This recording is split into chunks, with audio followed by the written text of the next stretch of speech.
Welcome to the OtherWorldsGG Community Cast. This is episode number 12. I am Table for Two, and I am joined by Mellified and Alien Pickle. How you guys doing today? Doing wonderful. It's a very gray Saturday here, so I'm excited to be indoors chatting with you guys instead of outside getting cold and wet. Oh, that's good. How about you, Jim? Vikings all day.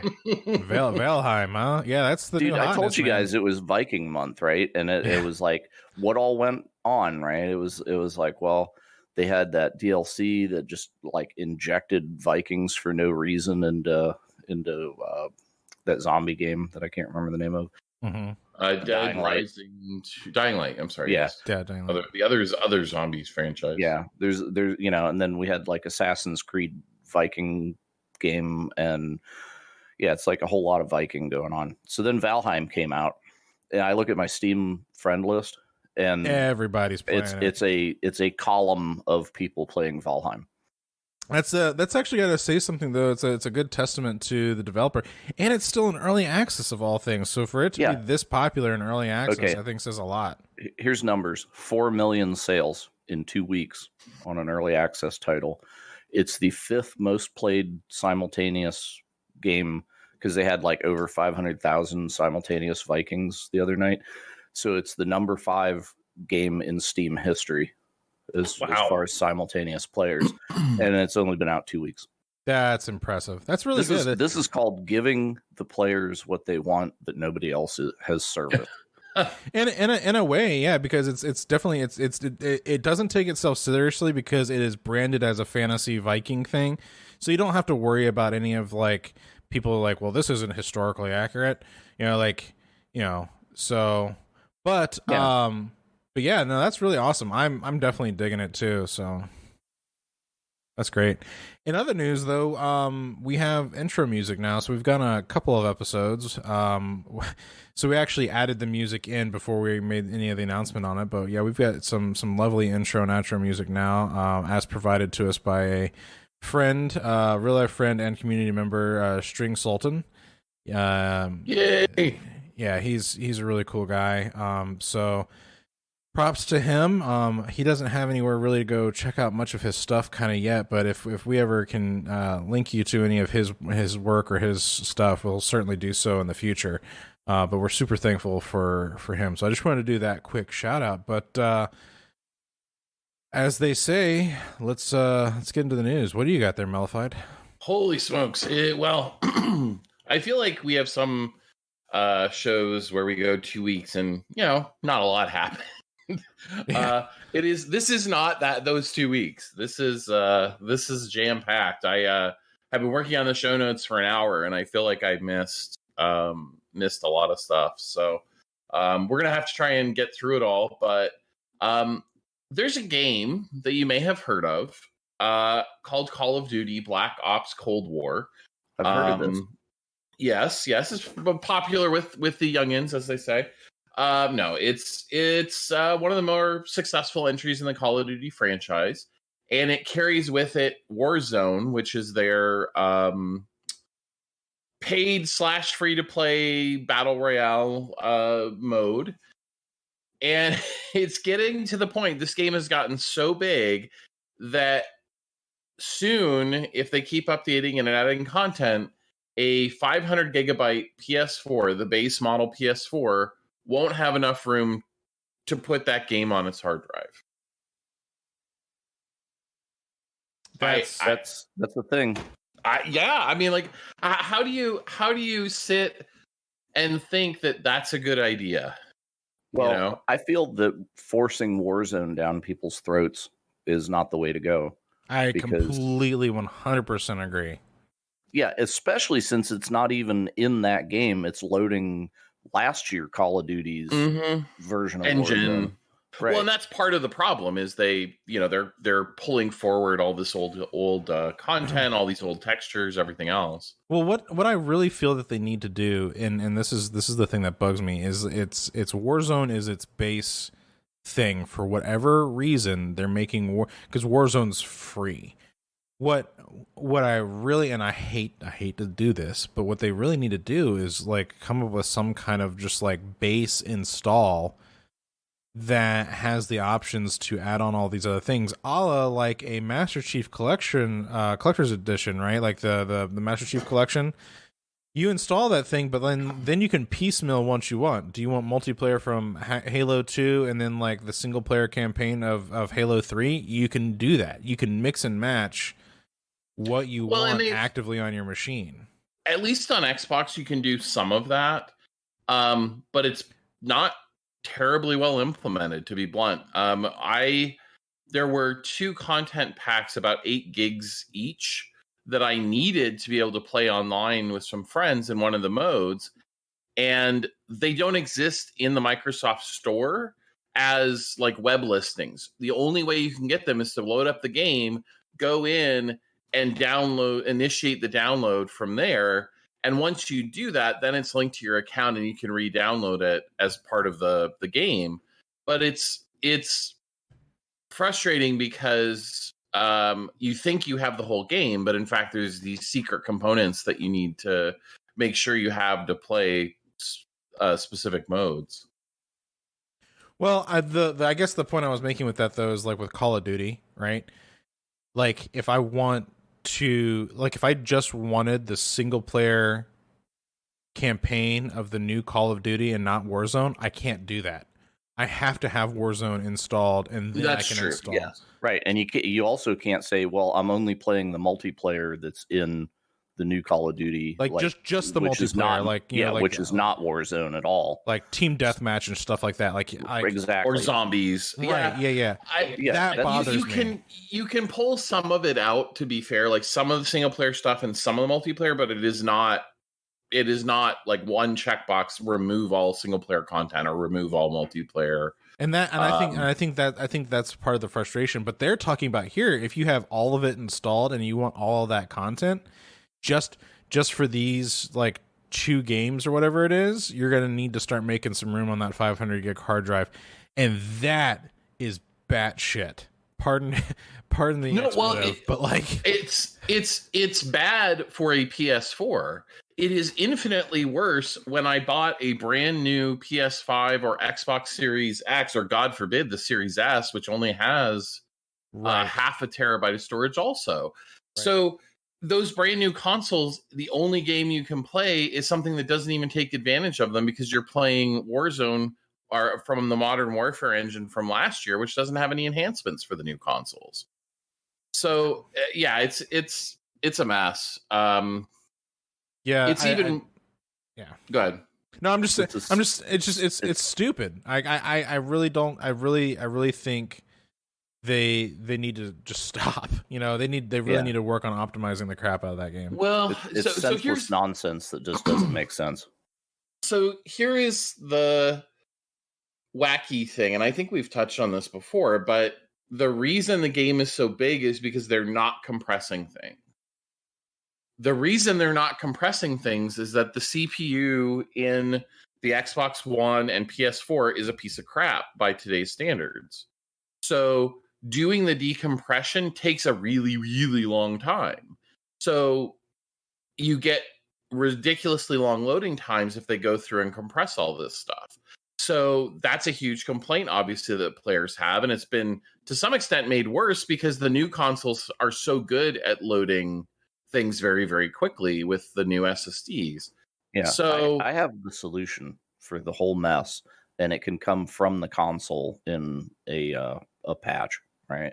What they need to do is in the file system of the console, they need to implement block level deduplication on the storage, because it is an SSD at this point. So even if the developer duplicates that same texture 100 times, it only lands on the disk one time, and every other reference is a pointer back to the blocks that it's in, and that would take care of their crap. Yeah, and I noticed Microsoft already has it in Windows 2016, and you can turn it on in Windows 10, but they break it every update, so you have to like re-download a new thing, and you'll lose access to your volume until the project that's doing it updates their stuff. So I'm not doing it, but yeah, you can do it on an NTFS volume right now. in the server, reliably so. And why the consoles didn't jump on that with the SSD optimization, I do not know. Yeah, it sure seems like a great way to win back some storage, and those extra copies of the same data are there to speed up loading times on a spinning disk, which, as you say, we've got an SSD. Why the hell do we still do that? But yeah, that doesn't help the poor PlayStation 4 players, though. But no, for sure. So but with the Series X and S and the PlayStation and whatnot, because I know, I found out because my neighbor's PlayStation was having issues, so I had to do some research on how to like reload the thing if we had to. You can actually take a thumb drive, download a boot image, and boot up a PlayStation 5 off the thumb drive and re-image the OS on it. Turns out. So given that I could do that, can I just replace the hard drive in the thing? Can I do that on an Xbox? Can I just go grab a 3 terabyte hard drive and jam it in there? Are we talking PS5 or PS4? Both. PS4, any of the above. PS4, absolutely yes. I've done it half a dozen times for myself and friends. Take the 500 gig base model hard drive out, put in a 2 terabyte, but it's or an SSD. On PS5, no, you cannot, because the 840 gigs of SSD is soldered to the main board. Yeah, how the hell are you supposed to open up that Wi-Fi router anyway? Well, yeah. you are going to want to. This is actually a story later on, but we'll cover it now since we're talking about it. You're going to want to figure out how to open your giant skyscraper of a PS5, because that's how you upgrade the storage. Is you crack open the case and install an NVMe SSD on the board. Sony built in a way to do that, but they haven't turned on support for it. It's not coming until summer.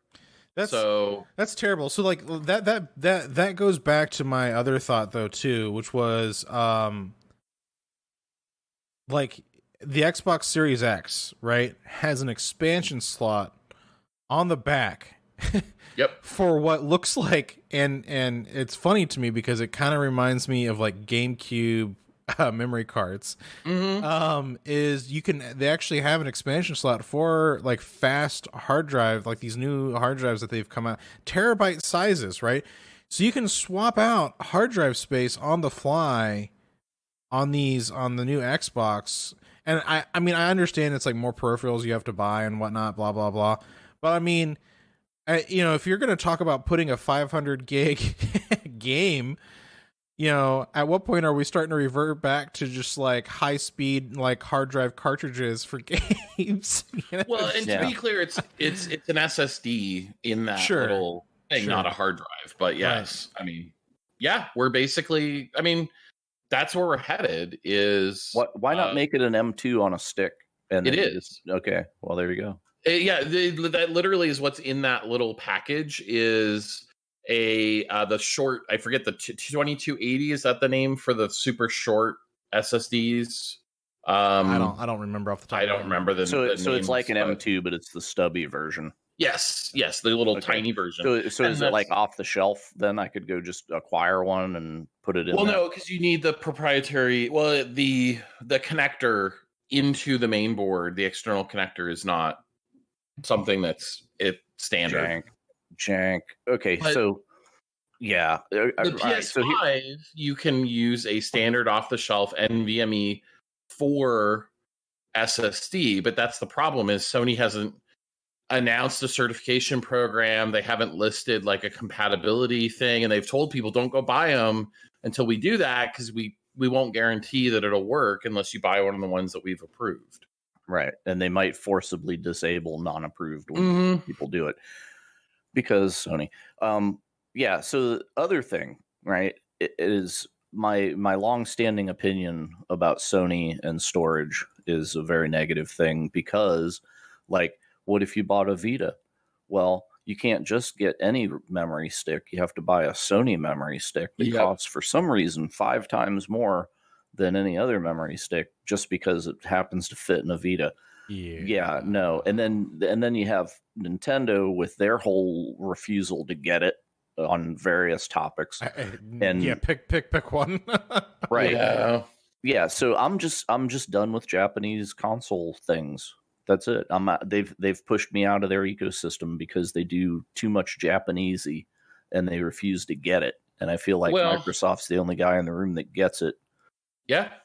I mean, with Sony, they have a long-standing love of proprietary memory formats, going back to their cameras and their mini disc players and all that kind of stuff. And Nintendo too has always had a long-standing thing proprietary with just their consoles in general. Like, I mean, look, okay, for what it's worth, Nintendo at least tries to do fun stuff with their peripherals, right? So I mean, like with the and as far back as like the N64 specifically, where the controller was the adapter, right? You could put the Rumble Pack in, you could put the memory card in, you put the the whatever in there for taking pictures and talking to Pikachu. Put your left leg in, you take your left leg out, do the hokey pokey, and you turn yourself around. So. And then you go on to like the GameCube, right? And the GameCube was just the adapter box, right? Like you could add in the GBA like adapter, you could add the battery, like you could turn that thing into like a mobile console on its own with all the little add-on peripherals you could get, like the mobile battery, the little screen attachment, the Wavebird, and you could just take out this cube of a game system out of your backpack and you could play, ask me how but the GameCube even had a built-in carrying handle, right? Yes. Right out of the box. It was like, that's glorious. Yeah, it was like right there on the back. So you could either use it for, playing games and carrying it with you, or you could sludge somebody in the head with it. But sharp corner.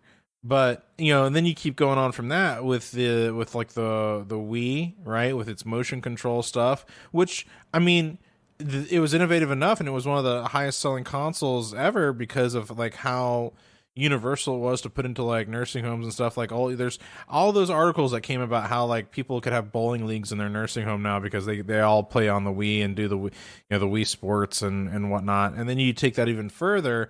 And they kind of downgraded a little bit with like the Wii U with the controller with the screen in it and stuff like that. It wasn't quite. I mean, the idea there is like you could play your game while somebody else was using the TV, which I get. So I mean, like Nintendo's been notorious with doing crazy peripheral stuff, but it so locks them into that, and then you have to buy certain things or certain approved things, and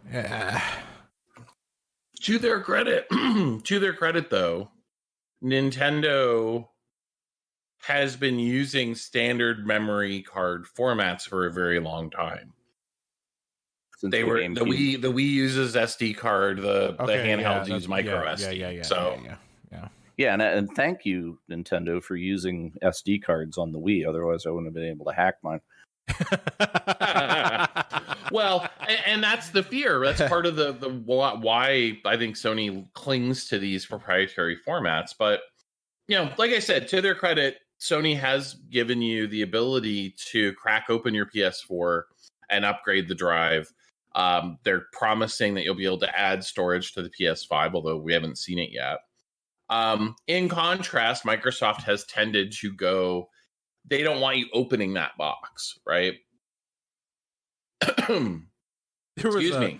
There was a meme I saw on Reddit where someone stacked their Series X on top of a GameCube, and then the joke was, "Oh, so it's really two GameCubes and a cloak. That's what it is." It's a little more powerful. The Series X.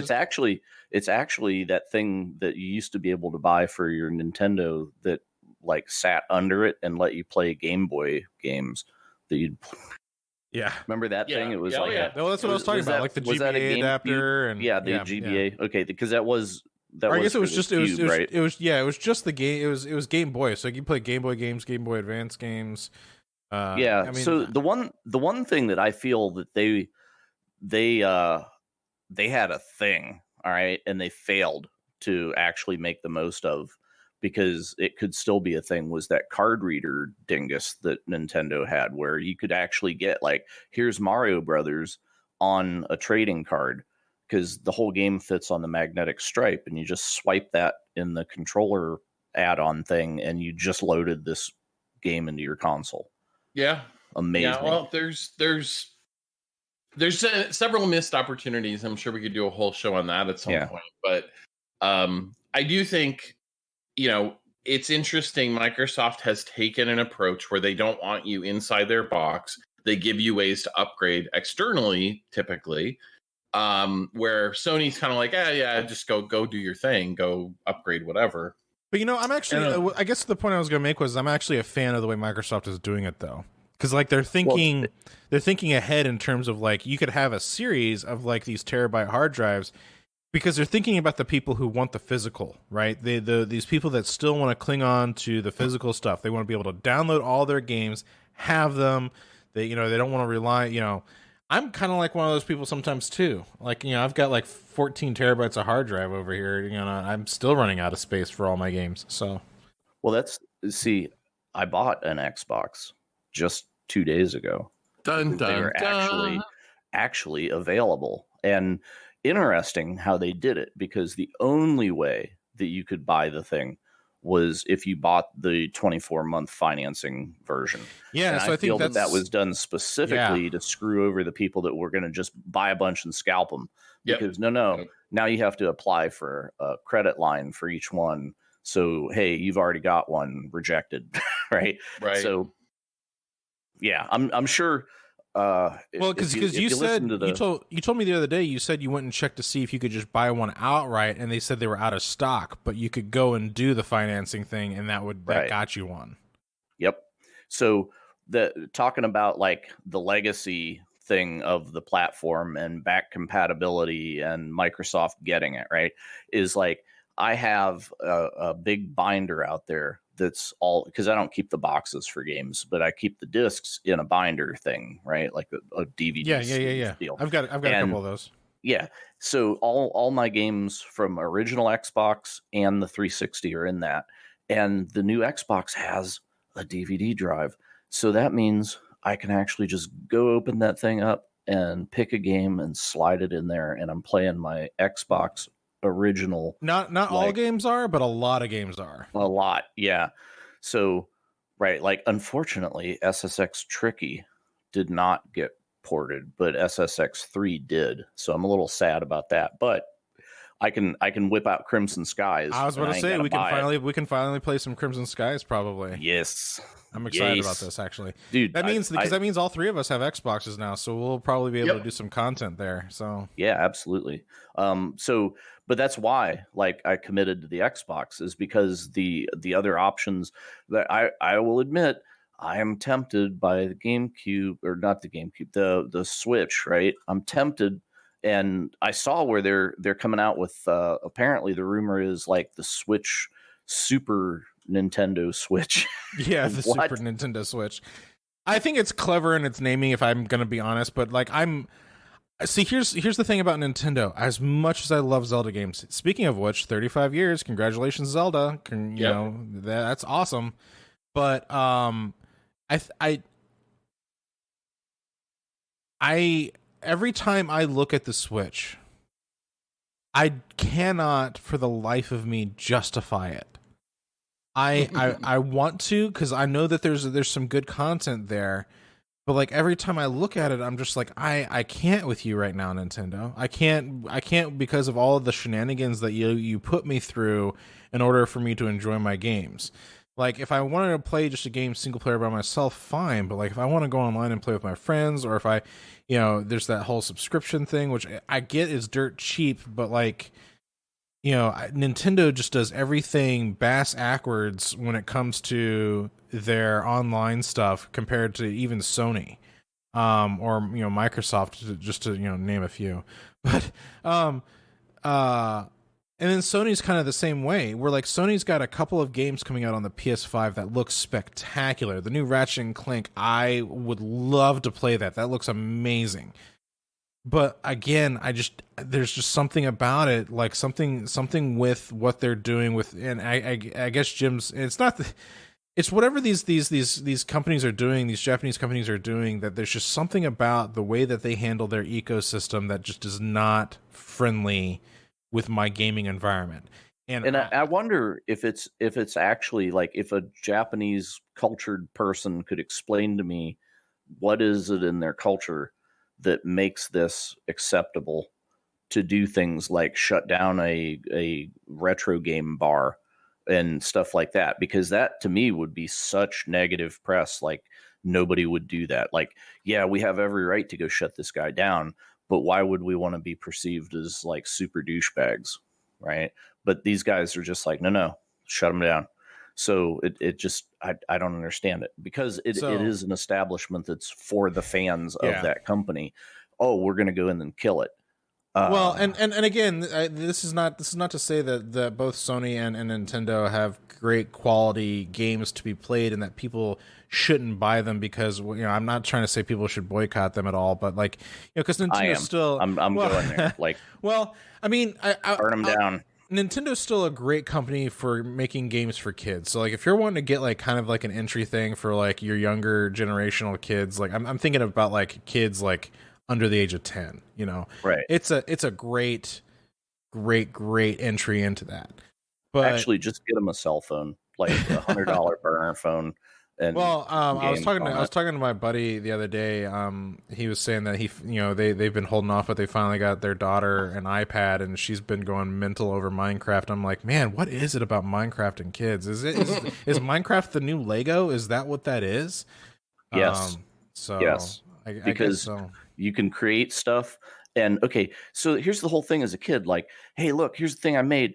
Here, Mom, hang it on the refrigerator, right? Because you want to share your creativity and get some appreciation from it, and also learn to appreciate the creativity of others, right? So you get on a Minecraft server and you build stuff together, and it's like, hey, we cooperatively created something, and we don't have to hang it on the refrigerator. We can actually like live in it, right? So it's like, yeah, there's a lot of satisfaction to be had there, especially at the kid level, because that's just shit that we didn't have when we were kids. We had no ability to do that.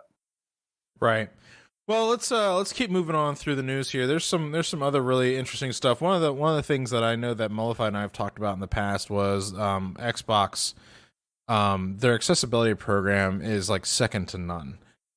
They've put out, and they've partnered with people to put out controls and accessibility controls for people with disabilities and stuff like that to expand the range of which other people can be able to enjoy gaming as well. And I love it, man. Like the more I see about it, the more I love it. And I just think it's great that they are doing that, like, because gaming can be such a great coping thing for folks. It can be a great mechanism to help people who are dealing with any kind of struggles and stuff like that, to help them with PTSD and stuff like that. So well, hell, it's just a great escape, right? If you need to get out of your own head for a while and do something completely different, it's very good at that, and that's why I enjoy it, and I imagine a lot of other people would too, whatever their physicality looks like. So it's wonderful because they're opening doors, right? They're giving people options, and those in a lot of cases are options folks with disabilities haven't had before. What's cool specifically about this, though, is Microsoft has a program to certify games as being more accessible, and they're having it tested by actual disabled gamers. So this isn't just people imagining what a good accessible game looks like. They're actually, facilitating real feedback there. Yeah. So I want to mention one person that I know of that is a gamer, content creator, and super unfortunate. I forget what exact condition that he came down with, but it was like he got something, right, and ended up losing both of his hands at the wrist. So he just, well, you can't really game too hard after that, right? So, but it's Patman QC, right? Quebec, Canada, QC, okay. I guess. I don't know where he is, but that's, the letters Pat Man QC. So if you go on YouTube and look up his channel, right, he does hands down the best video game arcade documentary, like bite-sized stuff. Because he's the most recent one is Indiana Jones, right? So he covers all the Indiana Jones arcade stuff and then into the consoles and ports of those games, adjacent games, stuff like that. It's like 17 minutes long. He crams like the whole history of that into it. He did one, God, it was like 5 parts. It was the entire history of all Castlevania games, like it, and everywhere, like the old PC ports that were DOS only, all that stuff. And he makes this stuff, and this is his living now, right? But it's like, God, I feel for him, because dude has no hands. Right. So it's just like, I don't know what I would do if. Well, this is one of the cool things, going to rewind a little bit. Microsoft has the accessibility controller, and they came out with this thing, and everybody's like, that's great, but we're not quite sure what to do with it. Because I have to go find my own little Gugas to actually plug into the different buttons and controls to actually be able to do it, because that's going to be customized for each person, right? Depending on your disability, you might need different controls. So what they did is they got Logitech to make a set of attachments that have different functionality. They're, a thing that you squeeze and it triggers the button, a thing that you push with the side of your head or your foot or whatever.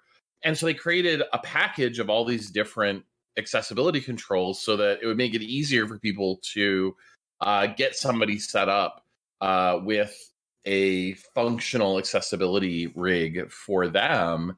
And, having seen these different controls, I suspect that even with no hands, you'd actually be able to play most of these games pretty well using some of these alternate control methods, whether it's something you squeeze against the trunk of your body on your arms, or something you use your feet for, or whatever. And that's so neat to me. Like, it fascinates me, I guess, that we have that option available to folks. Yeah. Well, the thing that's interesting about the Microsoft controller is that it's like a hub that you plug other things in, and then it's totally programmable, because people with disabilities vary so much in what those are, that you have to solve the problem on a per person basis, and that device allows that to happen.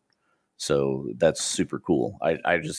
I'm still in awe that they made that thing. Well, and it's affordable. Made it in the way that they should have made it. Yeah. Well, but it's also affordable, right? I've seen accessibility technology cost thousands and thousands of dollars because it's so specialized. But Microsoft managed to put out this controller that's $100. And the kit of all the Gugas, all the little knobs and buttons and alternate input methods is $100.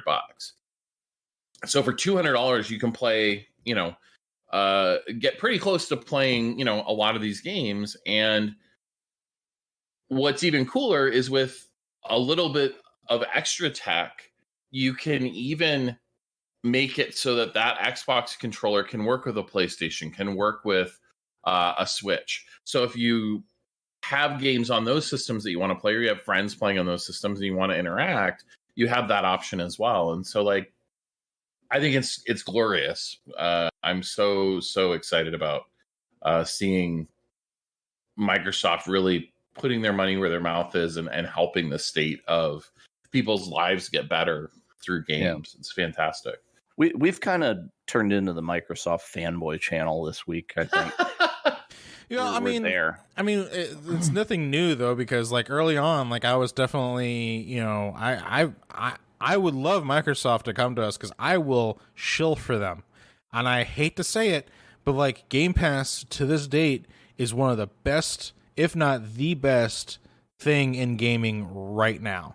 If like Game Pass Ultimate is the biggest and best thing to happen to gaming, I think, in a very, very long time. We were talking about this too, because like we've covered some stuff with Stadia, and Stadia is still like with Stadia, like there was this big thing that just came out where like they can't get some of their games patched because they recently just fired all of the developers.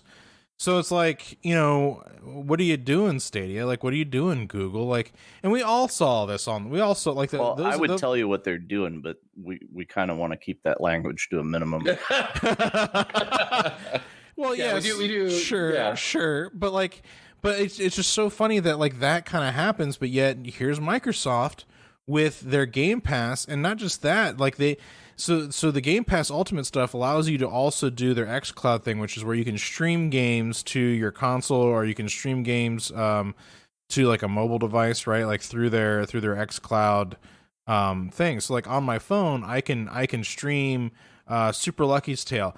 But not only can I stream Super Lucky's Tale and like use a controller with Bluetooth as an example, I can stream Super Lucky's Tale and use touch controls, because they have a whole category of games where they've made touch controls compatible on the device. I don't need a stinking third-party controller. I don't need some weird, crazy like connection to something. I can stream it directly to my phone and use the touch controls. And I've done it personally. It should not work, but it does. Yeah, that's wow. Like the effort that you would put in to making a game that's meant to play on a console work on a phone, only because you have a very few people that are going to stream that thing from their console to their phone. Right. Like, right? Exactly. Well, I mean, they got point. the Surface tablet too, but still. But that's kind of the point I was making, is exactly that. It's just like these are perks to an already existing platform. This isn't like this is their thing that they're doing. This is their thing. And then on top of that, Microsoft is even also going through with their backwards compatibility of games and increasing like frames per second boosts with the Xbox Series X. So like you're getting double, even quadruple frames up to 120 hertz on some of these backward compatible games, which is absurd. So even though we might be shilling for Microsoft, like you can't help but just be like, wow, who else is doing this shit for the gaming community? Who else is out there like really doing this kind of stuff for gamers? Yeah, well that's just it, right? I get it. I get some of the hate for Microsoft. I have games that I can't play online because they have games for Windows Live, if you remember that misery. The Xbox 360 was an awesome system. I was at the launch event that Microsoft held called 0 Hour, where for 24 hours prior to release, you got to play all of the 360 launch games. Was that like in an Air Force hangar somewhere? It was actually in a NASA base in the Mojave. Yep. And that was super amazing. Like that was when achievements were introduced. Guess what? Achievements didn't exist until Microsoft friggin' invented them with the 360. They had a setup where you had a memory card and all of your saves and your profile were on the memory card. So you could just go system to system and plug it in. One of my, I won't go down a tangent, but the what I'm trying to get at is the 360 was an amazing piece of technology. It was an innovation in the gaming space in a lot of ways. And Microsoft reaped the rewards of that. They obviously had a huge technical issue with the red rings. They brought in some new blood to run the division, who ran it into the ground with the launch of the Xbox One, because they lost their focus. Their focus wasn't on how can I make the best gaming machine anymore. It was how can I dominate the living room, or how can I, control what people play. Remember they I forget what Microsoft's TV thing was, right? But they had some kind of Microsoft television. It was almost like a TiVo kind of thing that they wanted to do, but it never happened. So then whenever the Xbox One came out, then it was like, but it's got a TV pass through built in, because it's going to be your DVR. It's going to be your and that aged out real fast because nobody has cable TV anymore. Well, and it was diluting their focus, right? They were no longer about gaming. They were about all these other things, and gaming was still there, but it was taking a back seat. One of the reasons, the original Xbox One had a lot of problems was because they had to put all the hardware in to do HDMI capture and overlays and all those things, instead of putting it into the RAM, the GPU RAM, the GPU itself, the CPU, etc., because they were trying to hit a certain price point. And so the market, all of us collectively as gamers, punished Microsoft for their hubris and for losing focus on the thing we want out of a gaming console, which is a great experience playing freaking games. And I'm gonna get to a conclusion here. What I love about Microsoft today is they have acknowledged these failures. They have acknowledged where they blew it. They've eaten some humble pie and they've said, yes, but here's how we're going to do better. This is what we're going to do now. And this is our focus. We're making a great game system. We're making the most powerful game system you can buy. And we're going to give you a great value in Game Pass. We know you want to play games. We know you want to have some variety. We're going to give you all of the Microsoft first-party titles, so you have a built-in library of good games. And then, hey, we're going to bring the PC into it too, because you're a gamer whether you play on PC, Xbox, or both. And God. I don't care if people think of it as shilling. I know you use that term jokingly, Hunter, but ultimately, if a company is doing the right things and if they are making the right moves and they are putting their money where their mouth is with things like accessibility and backwards compatibility that they don't have to do. They don't have to do any of that. Yeah. They could just make a good game console and make good games and everybody would be happy, but they're going the extra mile. Yeah, what the hell touch controls on like who asked what? That? but if you're gonna play on a phone, you want touch controls because it's easier, it's more intuitive, it's a better experience. So guess what? It's more accessible too because you don't need a controller. Microsoft's gonna do that for you. Microsoft's gonna make that happen. And God love them. I have so much respect for Microsoft's leadership for making this happen and letting it happen and embracing it rather than trying to control it and trying to force it down familiar patterns. Yeah. Yeah. I have a different opinion on that though, because please. I feel that from a PR standpoint, they changed the focus. But from a reality standpoint, the mission remains take over the living room. They just realized that you can do that without announcing. You know, it's like, hey, if you're going to invade France, don't announce it the week before, right? Just come in as friends. So here's the deal, right? It's like, okay, so there's the Xbox, and it's in the living room, and then there's people that are on PC. And I had no interest whatsoever in an Xbox because I don't want a bunch of exclusive stuff. But if there's this Game Pass and it's like, oh, I see all the things that I can play on the PC for free right now, or I could sit out in the living room and play the exact same thing. And I don't have to worry about a library of games whenever that thing comes out of the box. Plus, there's stuff that is console exclusive that I also get with the Game Pass thing that from the PC, I can see what it is, right? But I just can't play it. And it's like, okay, well, this has become more worth it because it's not like, oh, I bought a new console. Now I've got like 3 games to play because that's all the launch stuff that came out. Exactly. Right? Yeah. Like it used to be. And that. But what Microsoft didn't do is whenever they went on stage with the Xbox One at E3, I think everybody. Oh no, your internet, Jim, not again. You just went all robot on us, man. You're doing so good. Good again? I think you're back. Okay. Yeah. So but E3, Xbox so One, E3, the console launch. Right. So what they said at E3 was, oh, and we're going digital distribution and we're going to tie the game to your console. We're going to put GameStop out of business. We're going to, we're not going to do physical discs anymore. And people always just online. had you have to have the Kinect and right. So they said like all the negative things. Right. So if they hadn't have said it, the industry did it anyway. Right. And they made a whole ton of bad PR for themselves by talking about it. But that's where the industry went silently. Well, and it's sort of, so yes and no. So the weird thing about Microsoft is as Mellified even pointed out, they did a full 180 and admitted this was a mistake. But it's shocking to me that like someone like the whole team was like, yeah, this is good. Let's announce all of these things and talk about all this stuff because this is what we they were proud want. of their error. Yeah, they were so proud of it at the time. They're like, TV. Like, dude, it's an Xbox. Like, I want to play games on it. I don't give a shit if I can watch football on it. Like that. Yeah. That.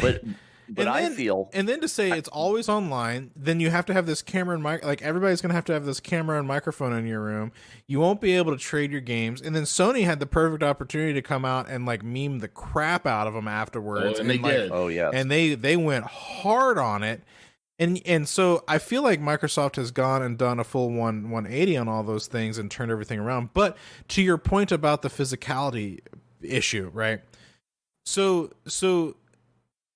the gaming industry was always going to go this direction. Okay. The gaming industry was always going to go digital, but I think to your point of them, just not saying it was the right thing that they should have done and just started making moves in that direction anyway. Or they could have made it a bonus like, oh, and we are putting in a much larger hard drive because we know that the industry will be going this way, right? Whether we want it to or not, and it's out of our control. I think we kind of hit on the highlights here. Let's move on to our. Oh, you got something else? No. I was going to move on to something else. I was going to talk about it a little bit in this regard. So just prior to COVID and 2020 and all that stuff, a buddy of mine was looking at breaking into PC gaming. He doesn't have he didn't have a console. He's played games in the past, but he wasn't into the gaming scene. But he was really getting interested in it because a lot of his friends were PC gamers. So we built him a gaming PC, and then not too long after that, another buddy of ours who is a hardcore Sony fan was getting tired of dealing with Sony because of different reasons. His account got locked out because of hackers, and he's been spending months trying to get it back, and all this and that. And he's been seeing all the fun that we've been having playing on PC. So now he wants to build a PC and start getting into the PC market as well. Which is to no surprise because during 2020, PC gaming hardware and accessory spending grew by 62% in the US, which obviously because of people staying at home and wanting to game more. But I also think too that market is also probably due to the crypto scene, with people wanting to buy graphics cards and stuff like that. So there was a big push in this last year. So I know a lot of people who have and who are moving towards the PC market to get into gaming. And I feel like PC gaming in general, just over the last decade, has been growing by leaps and bounds.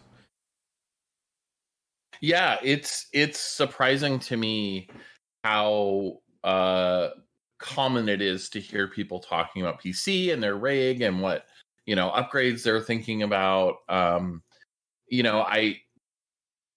don't recall that being such a focal point in the past, but certainly COVID, I think, has taken, has to take some credit for this because without COVID, people would be spending money going out and drinking and vacationing and partying, and now they're stuck at home. So what are you going to do? Right. Yeah, I'm trying to understand the COVID thing with the chip shortage, right? Because with the car manufacturers, maybe they had a valid point where they say, well, we can't make these chips because the car manufacturers aren't consuming those chips. So we switched over to making different chips, right? So now it's going to take us time to retool back to the chips that they used. But as far as video cards and the crypto demand and all that doesn't fly because that demand has only gone up and up. So you can't say, well, they retooled away from it. So I don't understand what the hell the deal is with blaming, it's like, oh, well, we can't make video cards. We can't make Xboxes and PlayStations. And that's why everything's in such short supply was because of decreased demand. No. Yeah, and sadly, I don't know much about all that to have any input, but I am aware of because I think Linus Tech Tips did a whole video about like this weird shenanigans that Nvidia is doing with crypto cards, and right, because it's a very weird thing right now. Because I had said I wish that they would just make a dedicated crypto mining card so that people would quit scalping our gaming cards, right? And it's like they did that. Right. They said, hey, man, we're making this dedicated crypto mining thing. But then Linus says, well, if you're making chips, period, then you're impacting if you can only make one chip and you make it for that, not this, then it's still bad. But it's like, okay, well, I guess it doesn't relieve the pressure because they have to make an A/B choice on what they're going to make. Yes, indeedy. Well, one of the interesting things that NVIDIA did recently is technology called DLSS, which basically allows you to render a game at a lower resolution and then use AI to upscale it to a higher resolution, and it looks really, really good.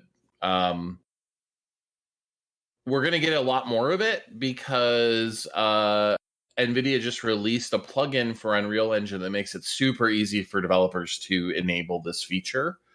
And unfortunately, AMD doesn't seem to have anything equivalent available.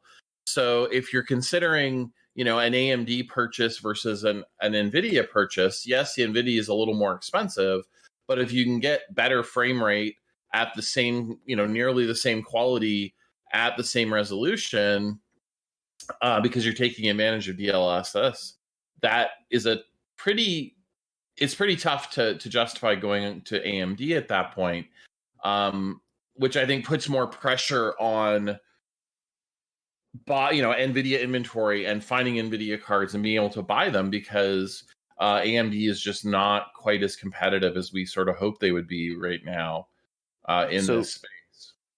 Does the DLSS actually take care of the anti-aliasing stuff as well? Because if I'm at 1080p but I'm upscaling to 4K, does that process of upscaling also do the smoothing? It does. So it's not like, oh, I have to transform it and then I also have to make a anti-alias pass.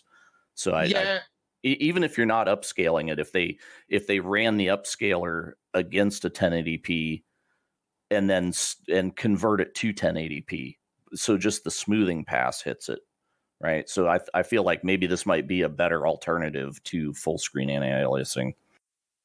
And that's the idea, and I believe, and I'm no expert, so please don't beat me up too bad, but my understanding is that the engine sort of hints some of the rendering details to the AI that does this processing when it upscales, so that helps with things like jagged edges and things like that within the image.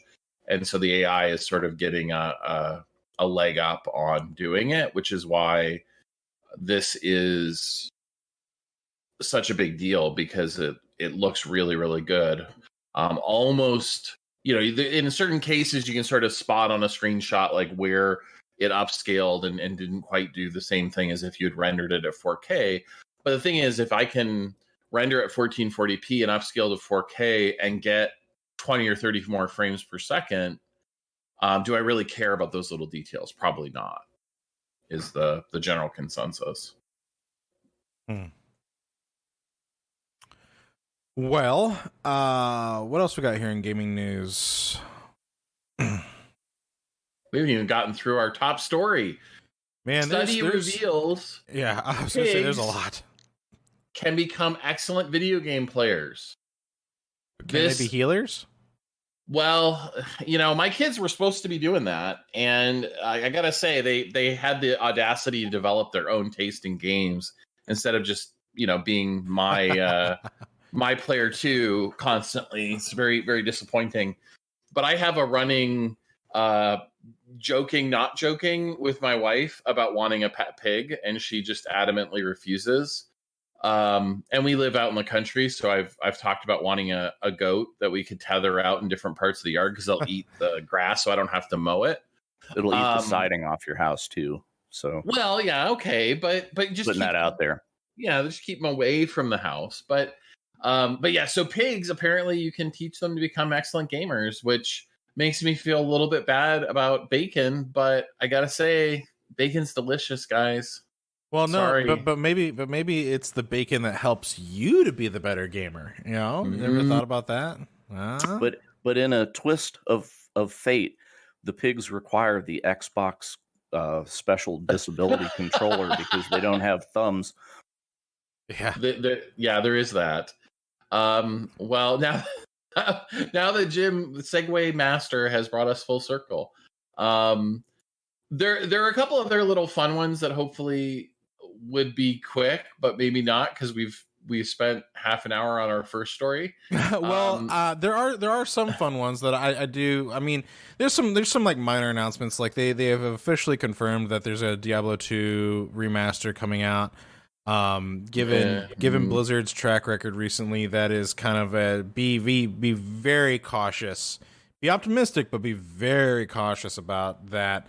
They've made some announcements to say that yes, we're not gonna do like what we did with Warcraft, but this is also Blizzard. So yeah, speaking of consumers punishing because of behaviors.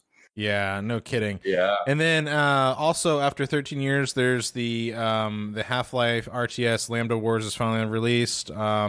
This isn't an official game, if I'm not mistaken. It was a mod for God, what game is that? It's gonna kill me. But I have played versions of this in the past, so I'm actually kind of looking forward to cracking this open and seeing their official. Yeah, it was interesting. I remember playing it a couple years ago. It's been several years since I've touched it. But anyway, we Games Preservation Group managed to get a near final copy of Rare's Dinosaur Planet, which was an N64 game that was ultimately canceled, and the bones of it were used to make Star Fox Adventures on the GameCube. But a lot of people have wondered because there's a lot of hype, and it was nearly done when it was canceled. So it's neat to see this get out there so people can check it out and see. It is near final build of the game, and it's mostly playable. There's some work to do to make it playable all the way through, but there's quite a bit of meat on that particular bone. So that's I always find those like game canceled in the 11th hour stories really interesting if they explain why the game got canceled, because it's like, hey, this game cost $10 million. We already spent 9.5 million, and then we threw it away. Rather, my biggest gripe, my biggest one, and maybe Mellified, you might have some insider knowledge on this, but whatever happened to StarCraft Ghost? Explain it to me. Do you know? I do. I do. So, okay, he was project lead on it, and buckle up, everybody. No. Okay, so to set the stage, Blizzard wanted to do more console stuff. They were, Blizzard's roots were in porting games between different consoles back in the very early days.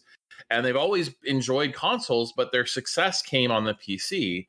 And they wanted to get back into console games. So they did a deal with a guy or a company to create StarCraft Ghost. They had a pretty clear vision for what the game was going to be. They wanted it where you could be stealthy and sneaky as a ghost, but also, shoot some fools' heads off and take out some Zerg and what it looks. The game actually looked like it then turned into Shadow of Mordor under a different studio because it was such a similar vision. The original developers got it to a point where they were pretty happy with it. And Blizzard felt that it wasn't quite there yet. So the original developer said, well, we're not going to work on it anymore. We feel that we've finished the game. You guys are free to... Wait, what? Yeah. Oh, my God. and because Blizzard wanted to iterate another 6 months, and the game that studio was like, we've got other projects in the pipeline, like we can't keep a full team working on this for another 6 months unless you guys are going to pay us a lot more money.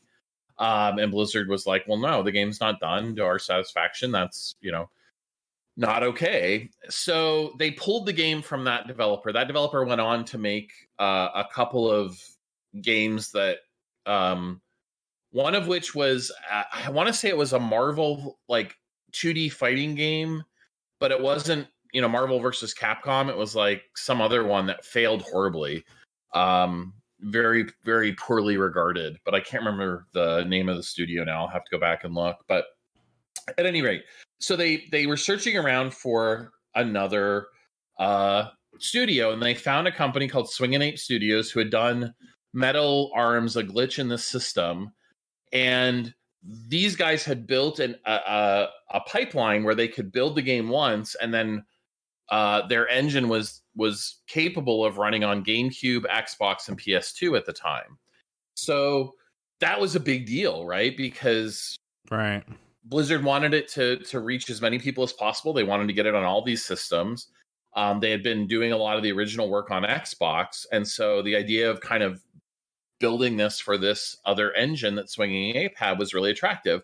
Plus, Swingin' Ape was based in Irvine, where Blizzard was based, so it was sort of a natural collaboration. And what they realized is they basically took all the assets and all the game stuff from the original developer and handed it to Swingin' Ape. And Swingin' Ape's like, we can't use basically any of this. It's in weird formats. It's not compatible with our pipeline. So they had to basically start over from scratch. Jesus. And it hit an inflection point when it was like 6 months or a year in, and it was clear there was a couple more years to go. But this was during the console transition to the PS3 and Xbox 360. So in 2 years, no one was going to be playing, or a year, whatever it was going to be, no one was going to be playing the Xbox, PS2, and GameCube anymore. They were going to be on the new systems. And so the engine that these guys had custom built to run on these old consoles wasn't going to be a simple, drop-in upgrade. The PS3 was a weird console, certainly. And the Xbox 360 was much different than the Xbox, which was x86 versus ARM. And so it was going to be several years before Swingin' Ape had an engine that was capable of running on these new consoles. And then they'd have to make the game all over again, because of course you can't use 480p assets in a 720p or 1080p game. You'd have to redo all the art. So yeah, they just made the really tough decision to cancel the game. Blizzard, in somewhere in there, ended up buying Swingin' Ape Studios. But what was particularly awful, in my opinion, was they bought Swingin' Ape with this promise that Blizzard wanted to do more console games.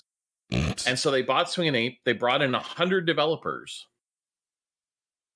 And then they said, well, okay, we canceled Ghost. We have some ideas for some other, console projects, but we've got 120 unfilled openings on other PC development teams.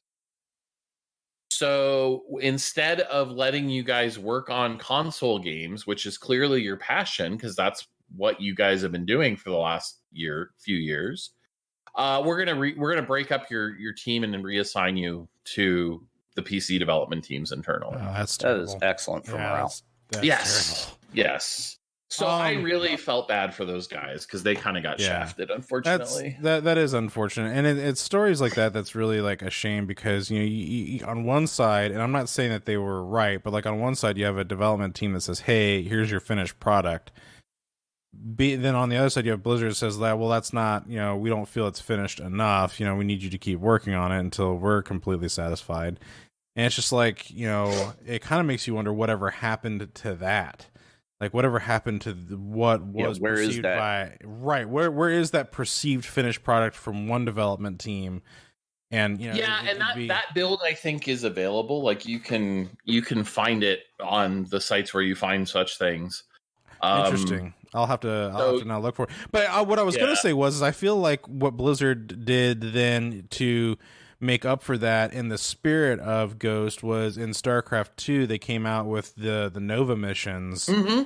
And I felt like that was kind of like in the spirit of Ghost, we're doing this. And and they used the same story. Like that was one of the things Blizzard's been, and it was a good story. At. That was actually a really good story. I loved that add-on for StarCraft 2.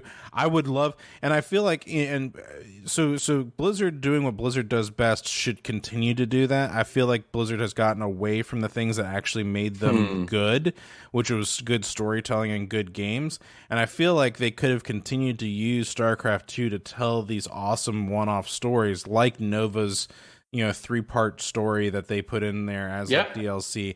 I felt like they could have done more of that because there was really good potential there, and then they kind of just I feel like creatively went a little bankrupt, which leads me to our last story, Magic the Gathering.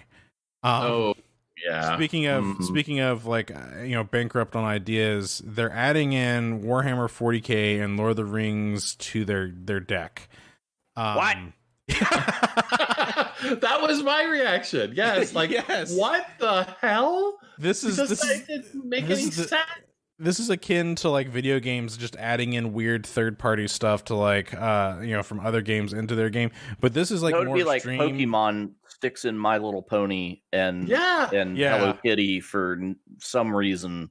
Yeah, we're not even going to explain, but there it is. Yeah. Well, at least Lord of the Rings is fantasy, right? Like, but Warhammer 40K, what? Yeah, it's a little. It's rather bizarre. What was that, Jim? I'm sorry.